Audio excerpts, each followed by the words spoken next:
Hello student, आप देख रहे हैं YouTube channel epsilon study point. तो इस चैनल में बीएससी फाइनल के स्टूडेंटों के लिए कॉम्प्लेक्स एनालिसिस में पिछले वीडियो में कुछ डेफिनीशंस चल रही थी। सर्किल की डेफिनीशन थी, नेबरहुड की डेफिनीशन थी, क्लोज डिस्क था, ओपन डिस्क था। तो आज स्टूडेंट चलते हैं नेबरहुड के आगे, डिलीटेड नेबरहुड। तो सभी स्टूडेंट इस वीडियो को लाइक कर दें, शेयर कर दें और सब्सक्राइब कर दें ताकि हमारे आने वाले हर वीडियो की नोटिफिकेशन सभी स्टूडेंटों को मिल सके। हमारे पुराने वीडियोस देखने के लिए बीएससी थर्ड ईयर के स्टूडेंटों के लिए और सेमेस्टर वाइज बीएससी के स्टूडेंटों के लिए प्लेलिस्ट में जाकर के देख सकते हैं। किसी वीडियो में कहीं पर भी कोई प्रॉब्लम है तो आप कमेंट बॉक्स में जाकर कमेंट कर दें, इससे आपकी प्रॉब्लम आगे सॉल्व हो सके। देखते हैं स्टूडेंट, तो लिखा हुआ है डिलीटेड नेबरहुड। तो स्टूडेंट पिछले वीडियो में नेबरहुड बताया था, तो हमने ये कहा था नेबरहुड और ओपन डिस्क एक ही है।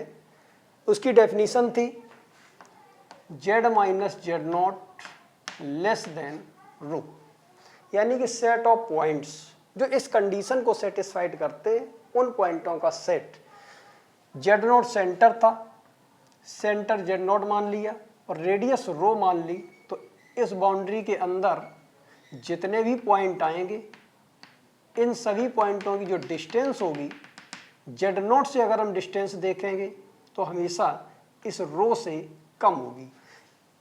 इस पॉइंट की जेड नॉट से डिस्टेंस देखें, रो से कम है। इस पॉइंट की देखें तो भी रो से कम है। इस पॉइंट की डिस्टेंस जेड नॉट से देखें, रो से कम है। तो सभी पॉइंटों का सेट, ये सभी पॉइंटों का जो सेट होगा बाउंड्री छोड़ करके, इन पॉइंटों को सेट को कहते हैं हम नेबरहुड। और स्टूडेंट यहाँ पर जेड नॉट की डिस्टेंस अगर हम इसी पॉइंट से निकालेंगे तो वो भी यहाँ पर जेड नॉट की डिस्टेंस जेड नॉट से निकालेंगे तो वो भी यहाँ पर जीरो डिस्टेंस आएगी, यानी कि इस रो से ये भी कम है। तो इसका मतलब सेट में जेड नॉट भी शामिल होगा। तो इसको हम कहते हैं यहाँ पर नेबरहुड, यानी कि ये सर्किल के अंदर के सभी पॉइंट, उसमें जेड नॉट भी शामिल है और बाउंड्री के अंदर के पॉइंट भी शामिल हैं। सभी पॉइंटों का सेट जेड नॉट का नेबरहुड बोला जाएगा।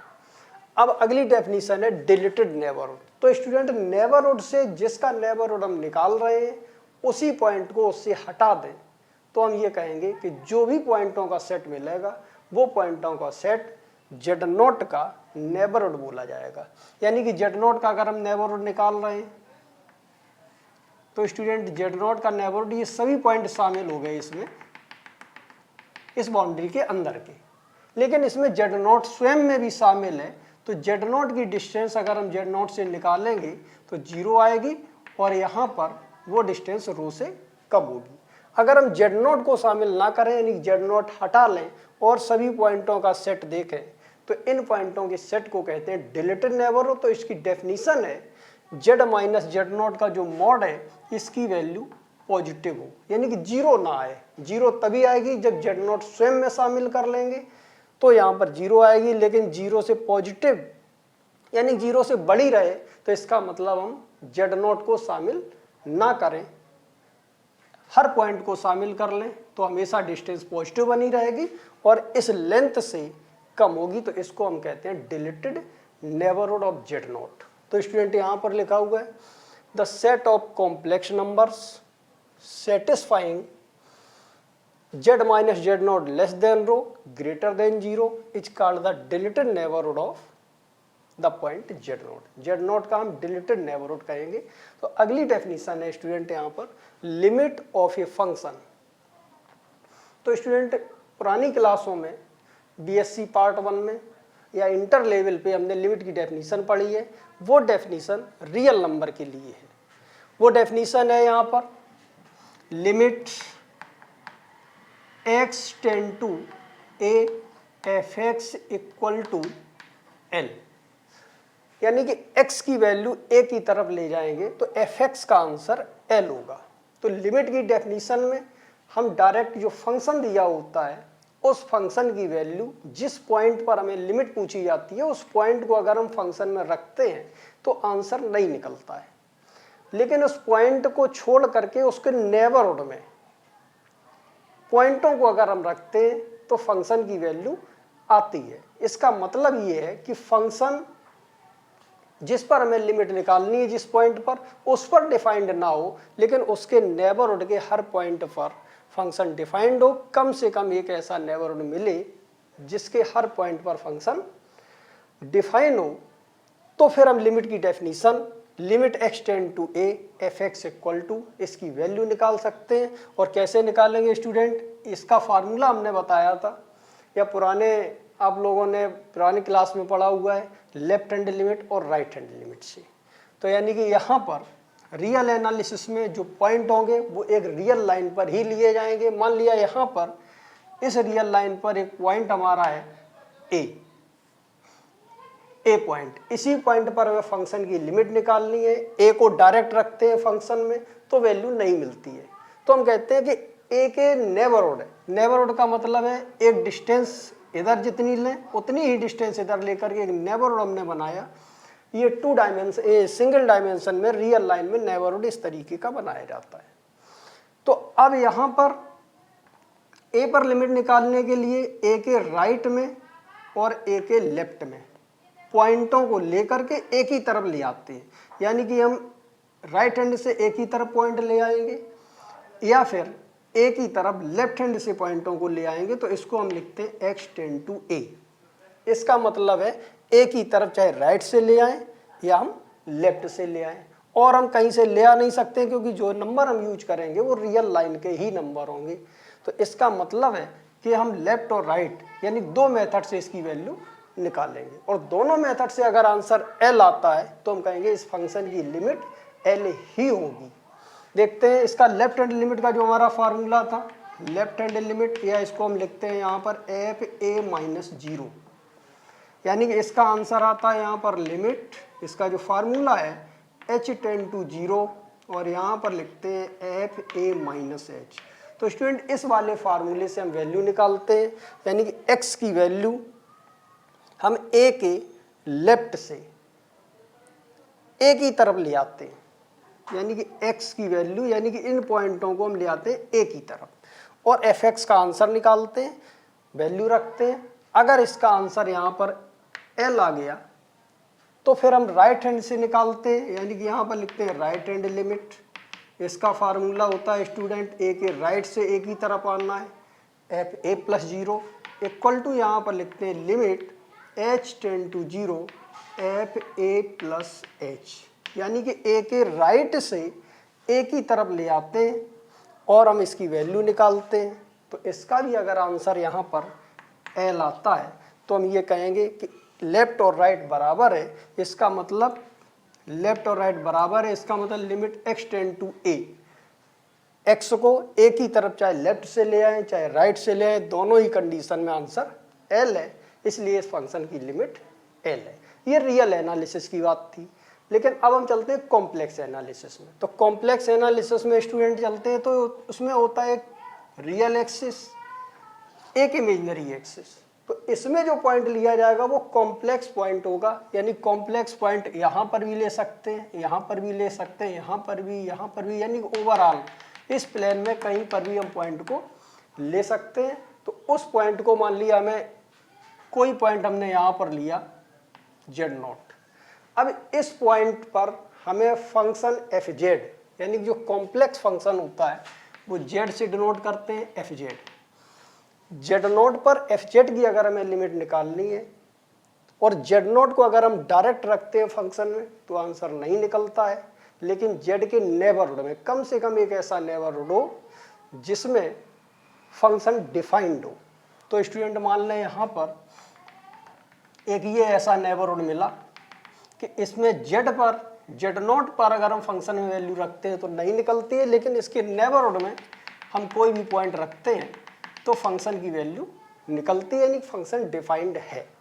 अब हमें लिमिट निकालनी है स्टूडेंट, तो लिमिट के लिए z0 से होकर जाने वाले जितने भी कर्व हैं, मान लिया एक ये कर्व है, तो अब हम इस कर्व पर चलेंगे और z0 की तरफ ले आएंगे और वैल्यू निकालेंगे इसकी।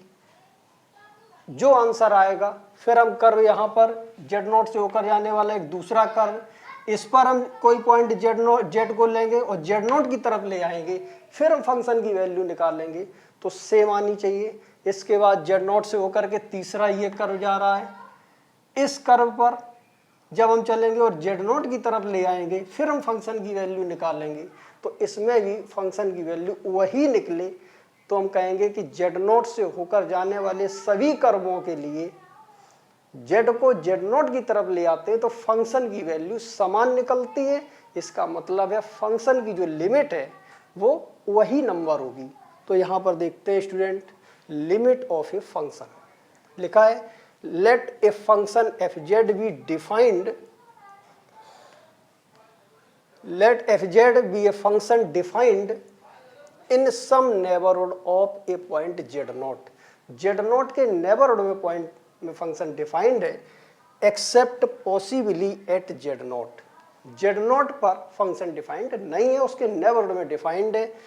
Then a complex number W naught is said to be the limit of F Z.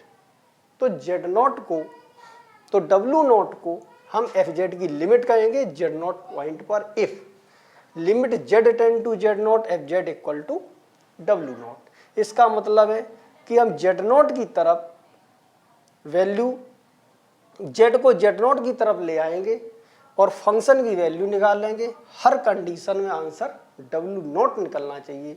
यानी कि यहाँ पर ये जेड नोट पॉइंट है, जेड की वैल्यू जेड नोट की तरफ इस कर्व से ले आते हैं तो भी आंसर डब्ल्यू नोट आए। इस कर्व पर जेड को हम ले आते हैं जेड नोट की तरफ तो भी आंसर यहाँ पर डब्ल्यू नोट आए। और इस कर्व पर चलते हैं स्टूडेंट, जेड को जेड नोट की तरफ ले आते हैं तो भी फंक्शन की वैल्यू डब्ल्यू नोट आए। तो इसका मतलब जेड नोट से होकर जाने वाले जितने भी कर्व हैं, हर कर्व से जेड जेड नोट की तरफ आएगा तो फंक्शन की वैल्यू में कोई चेंज नहीं आएगा। तो इसीलिए हम कहेंगे डब्ल्यू नोट इस फंक्शन एफ जेड की लिमिट है जेड नोट पॉइंट पर। अब स्टूडेंट बात करते हैं कंटिन्यूटी की। Continuity at A point, limit में और कंटिन्यूटी में स्टूडेंट बहुत छोटा सा अंतर है कि अभी फंक्शन जो लिमिट के लिए था वो केवल जेड नोट पॉइंट पर डिफाइंड नहीं था, उसके नेबरहुड पर डिफाइंड था। लेकिन जब हम कंटिन्यूटी की बात करेंगे स्टूडेंट तो फंक्शन नेबरहुड में भी डिफाइंड होगा और जिस पॉइंट पर हम कंटिन्यूटी निकाल रहे हैं उस पर भी फंक्शन डिफाइंड होना चाहिए, तभी कंटिन्यूटी निकलेगी। तो यहाँ पर लिखा हुआ है let F Z be a function defined in some neighbourhood of a point Z naught. Z naught के नेबरहुड में डिफाइंड हो, यानी जेड नोट नेबरहुड में शामिल होता है, जेड नोट पर भी डिफाइंड हो, लेकिन लिमिट की डेफिनेशन में अलग से लिखा हुआ है except possibly at Z naught, यानी जेड नोट पर डिफाइंड ना हो। लेकिन कंटिन्यूटी में फंक्शन जो डिफाइंड हो सम नेबरहुड में डिफाइंड हो जेड नोट के, यानी जेड नोट भी उसमें शामिल रहेगा, जेड नोट पर भी डिफाइंड हो और जेड नोट के नेबरहुड में भी हर पॉइंट पर फंक्शन डिफाइंड हो। Then F Z is said to be continuous at Z naught. तो जेड नोट पर फंक्शन कंटिन्यूअस तभी होगा स्टूडेंट जब हम ये वाली वैल्यू निकालें, यानी कि यहाँ से जेड को जेड नोट की तरफ ले आएं, फंक्शन की वैल्यू निकालें, फिर इस कर्व से निकालें, फिर इस कर्व से, यानी कि जेड नोट से होकर जाने वाले जितने भी कर्व हैं सभी कर्वों पर जेड को जेड नोट की तरफ ले आएंगे और फंक्शन की वैल्यू निकालेंगे। मान लिया फंक्शन की वैल्यू इसकी निकल के आई है डब्ल्यू नोट। जब ये वैल्यू क्लियर हो जाएगी डब्ल्यू नोट आई है तो इसके बाद स्टूडेंट उस पॉइंट को भी उठा करके हम, यानी जेड नोट पर चेक कर रहे हैं, जेड नोट को उठा करके डायरेक्ट फंक्शन में रखेंगे और वो वैल्यू निकालेंगे। तो ये भी वैल्यू जेड नोट की वैल्यू, यानी एफ जेड नोट की वैल्यू भी डब्ल्यू नोट आनी चाहिए। अगर ये आंसर आता है तो स्टूडेंट हम कहेंगे फंक्शन कंटिन्यूअस है, यानी कि लिमिट की डेफिनेशन से जो आंसर आए और डायरेक्ट रखने पर जो आंसर आए स्टूडेंट अगर बराबर है तो हम कहेंगे फंक्शन जेड नोट पर कंटिन्यूअस है। आगे बात करते हैं डेफिनेशंस पर।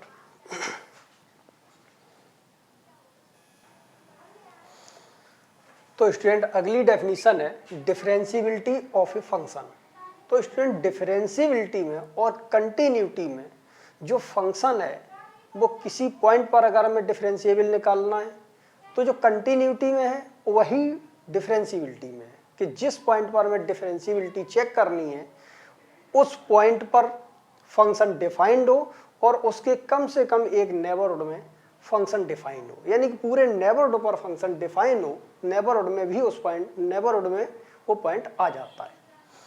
तो यहां पर लिखा हुआ है let a function fz, let fz be a function defined in some neighborhood of a point z0, यानी कि फंक्शन z0 के कम से कम एक नेबरहुड में डिफाइंड हो। यानी कहने का मतलब है कि अगर हमने एक z0 पॉइंट लिया और इसका नेबरहुड हमने ये बना दिया कम से कम एक नेबरहुड, तो हमने एक नेबरहुड बनाया, नेबरहुड के अंदर जितने भी पॉइंट हैं, बहुत सारे पॉइंट होंगे, इनफाइनाइट पॉइंट, हर पॉइंट पर फंक्शन डिफाइन हो। नेबरहुड में z0 भी आ जाता है, z0 के नेबरहुड में, यानी z0 पर ही फंक्शन डिफाइंड हो, यानी फंक्शन में z0 रखे आंसर मिले। और ये भी पॉइंट नेबरहुड में, इन सभी पॉइंटों को z0 में अलग अलग रखते जाएं, fz0 में, fz में, तो आंसर fz का मिलता जाए। यानी कि fz जो है वो डिफाइन हो कम से कम एक नेबरहुड में, z0 पर भी और इन सभी पॉइंटों पर भी। तो फंक्शन की डेफिनीशन, डिफरेंशिएबिलिटी की डेफिनीशन का जो फार्मूला है वो ये लिखा हुआ है, then fz is said to be differentiable at z0। तो फंक्शन z0 पर डिफरेंशिएबल तब कहेंगे अगर ये वाला फार्मूला सेटिस्फाइड हो, या इस वाले फार्मूले को हम ऐसा भी लिखते, ये वाला फार्मूला हो वो एग्जिस्ट करे फाइनाइटली, यानी कि इसका आंसर जो निकले वो फिक्स निकले और फाइनाइट निकले। z टेंड टू z0 का मतलब है कि हम z0 की तरफ इस नेबरहुड के अंदर जो भी कर्व हो, मान लिया यहाँ पर z को हम z0 की तरफ ले जाएंगे यहाँ से, तो जो इसका आंसर आएगा इस फार्मूले का, मान लिया W0 आ गया। फिर हम स्टूडेंट z0 पे जाने वाले एक दूसरे कर्व को लेंगे, यहाँ पर z की वैल्यू हम ले आएंगे z0 की तरफ, फिर हम इसका आंसर निकाल लेंगे, तो वो भी आंसर W0 आना चाहिए। इसके बाद z0 की तरफ हम यहाँ से कर्व जाता है, तो इस कर्व से हम z0 की तरफ z को ले आते हैं, तब भी हम आंसर इसका निकाल लेंगे, W0 ही आना चाहिए। और यानी कि अगर प्रत्येक कर्व, जो भी कर्व z0 से होकर के जाएगा, हर कर्व पर z को हम z0 की तरफ ले आएंगे, लेकिन इसके आंसर में कोई भी चेंज ना आए, W0 ही आए, तो हम ये कहेंगे कि फंक्शन जो fz है वो z0 पर डिफरेंशिएबल है। तो लिखा हुआ है z tend to z0 fz minus fz0 बटे z माइनस z0, या फिर limit delta z tend to 0 fz0 plus delta z minus fz0 divided by delta z exist, exist का मतलब आंसर सेम निकले, फाइनाइटली और फाइनाइट निकले। और student अगर एग्जिस्ट है, आंसर इसका फाइनाइट है, तो इसके फार्मूले को यानी कि डिफरेंशिएबल को हम f'(z0) से डिनोट करते हैं। तो लिखा हुआ है above limit is denoted by f'(z0)। अब स्टूडेंट क्वेश्चन लगाने के लिए कुछ पॉइंट याद रखते हैं, यानी कि हम सभी कर्व कितने इनफाइनाइट कर्व जाते हैं, तो इनफाइनाइट कर्व से हम कैसे चेक करेंगे, तो इसलिए इनके अलग फार्मूला है, उस फार्मूले को हम डायरेक्ट देखेंगे तो उस फार्मूले से हमें डिफरेंशिएबिलिटी निकल आएगी। लेकिन कभी कभी स्टूडेंट क्वेश्चन ऐसा होगा कि डिफरेंशिएबल ये फंक्शन जो दिया होगा वो डिफरेंशिएबल नहीं है, ये कैसे चेक करते हैं, तो एक छोटे से पॉइंट याद रखते हैं, कोई अलग अलग दो कर्व निकालते हैं, कई इसके मेथड हैं, तो एक मेथड को यहाँ पर हम बता भी रहे हैं, तो इसमें कुछ पॉइंट की ज़रूरत पड़ेगी, उसको देखते हैं कि z की वैल्यू कॉम्प्लेक्स नंबर में x प्लस आई वाई होती है, delta z delta x plus i delta y होता है। तो स्टूडेंट रियल एक्सिस पर और इमेजिनरी एक्सिस पर इनका क्या कन्वर्जन है, तो रियल एक्सिस पर x एक्सिस इसको कहते हैं, इसमें y इक्वल टू 0 होता है, तो यहाँ y इक्वल टू 0 रखेंगे तो z की वैल्यू x आएगी और डेल्टा z की वैल्यू डेल्टा x आएगी।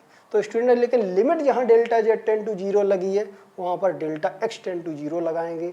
जब हम इमेजिनरी एक्सिस पर बात करते हैं तो स्टूडेंट इमेजिनरी एक्सिस पर यानी y एक्सिस पर x इक्वल टू 0 होता है, जब x की वैल्यू यहाँ 0 रख देंगे, z की जगह आई वाई यूज करेंगे, डेल्टा z की जगह आई डेल्टा वाई यूज करेंगे, तो स्टूडेंट लिमिट की जगह पर डेल्टा z टेन टू जहाँ 0 लगा हुआ है वहाँ पर डेल्टा y की टेन टू 0 हम लिमिट लगाएंगे। तो अभी एक क्वेश्चन देखते हैं, इसके बाद बात करते हैं एनालिटिक फंक्शन पर, जो स्टूडेंट मेन टॉपिक है, पूरा चैप्टर है इसका, एनालिटिक फंक्शन। और डिफरेंशिएबिलिटी में डिफरेंस क्या है, सभी स्टूडेंट हम ये देखते हैं कि काफ़ी जगह कन्फ्यूजन रहता है स्टूडेंटों को कि डिफरेंशिएबिलिटी और एनालिटिक लगभग एक ही चीज़ें हैं, लेकिन स्टूडेंट इसमें बहुत बड़ा डिफरेंस है, उसको हम समझते हैं। पहले हम क्वेश्चन देखते हैं, इसके बाद की बात आगे देखते हैं।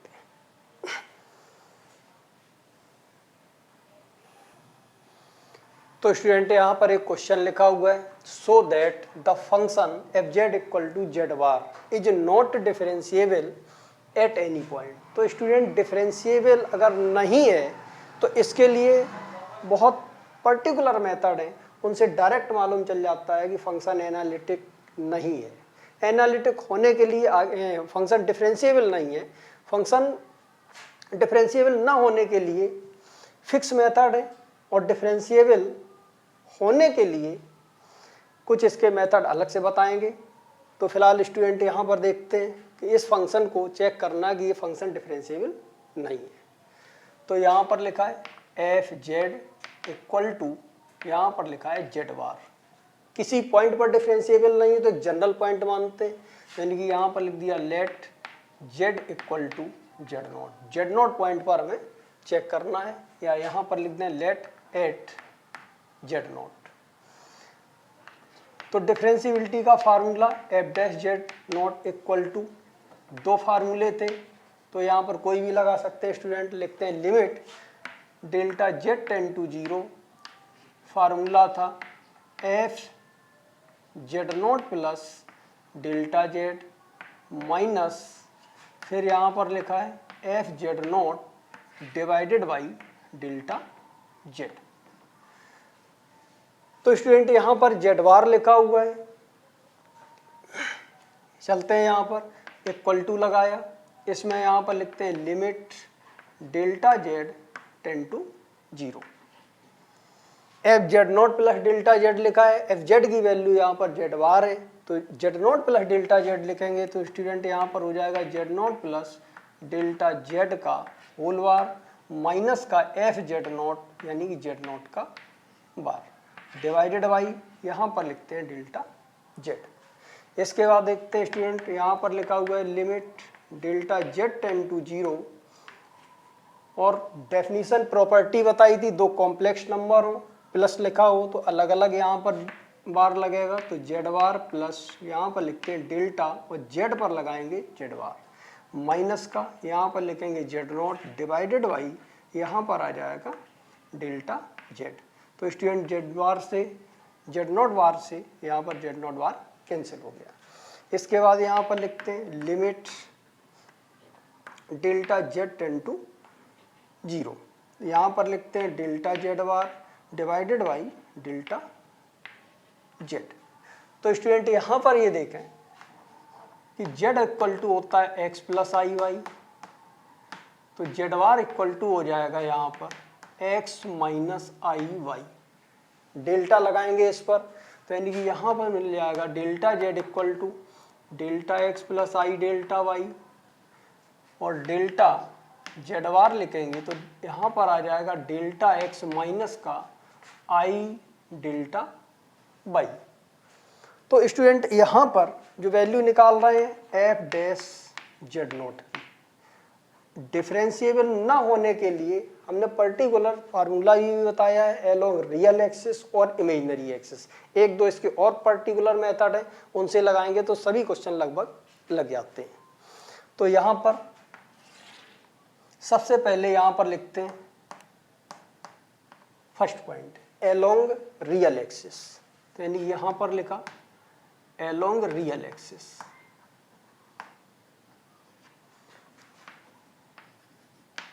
तो रियल एक्सिस पर देखते हैं कि एफ डैश जेड का आंसर जेड नॉट का आंसर कितना आता है स्टूडेंट, तो यानी कि यहाँ पर एफ डैश जेड नॉट का आंसर निकालेंगे तो सबसे पहले यहाँ पर डेल्टा जेड लिमिट की ज़रूरत पड़ेगी, डेल्टा जेड बार की ज़रूरत पड़ेगी और डेल्टा जेड की ज़रूरत पड़ेगी। तो रियल एक्सिस पर स्टूडेंट हमें मालूम है कि y इक्वल टू 0 होता है रियल एक्सिस पर। तो यहाँ पर जो डेल्टा जेड होगा, यहाँ पर लिखेंगे delta z equal to delta y, जब 0 रखेंगे स्टूडेंट तो डेल्टा वाई भी 0 होगा, यानी डेल्टा जेड डेल्टा एक्स के इक्वल होगा, वाई इक्वल टू 0 और डेल्टा वाई इक्वल टू 0। और यहाँ पर स्टूडेंट डेल्टा जेड बार की वैल्यू निकालेंगे तो ये भी डेल्टा एक्स आएगी।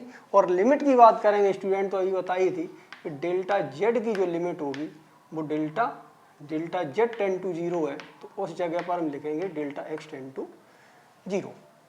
तो इस तरीके से यहाँ पर लिख जाएगा लिमिट डेल्टा जेड लिखा हुआ है, इस जगह पर आ जाएगा डेल्टा एक्स, तो इसको यहाँ पर लिखेंगे डेल्टा एक्स टेन टू 0। इसके बाद लिखा हुआ है डेल्टा जेड बार, तो स्टूडेंट यहाँ पर डेल्टा जेड बार की जगह पर डेल्टा एक्स होगा और डेल्टा जेड की जगह पर भी डेल्टा एक्स होगा। इसे सॉल्व करेंगे स्टूडेंट तो आंसर आ जाएगा 1। तो यानी कि एफ डैश जेड नॉट की वैल्यू 1 आई। सेकंड देखते हैं इमेजिनरी एक्सिस पर, तो यानी कि यहाँ पर लिखते हैं एलोंग इमेजिनरी एक्सिस,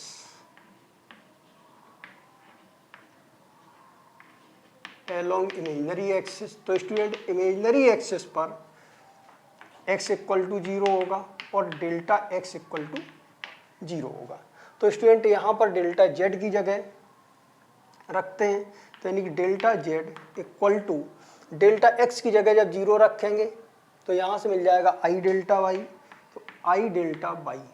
और यहाँ पर डेल्टा जेड बार लिखा हुआ है स्टूडेंट, तो डेल्टा जेड बार की जगह पर डेल्टा एक्स 0 रखेंगे तो माइनस का आई डेल्टा वाई आएगा, माइनस का आई डेल्टा वाई।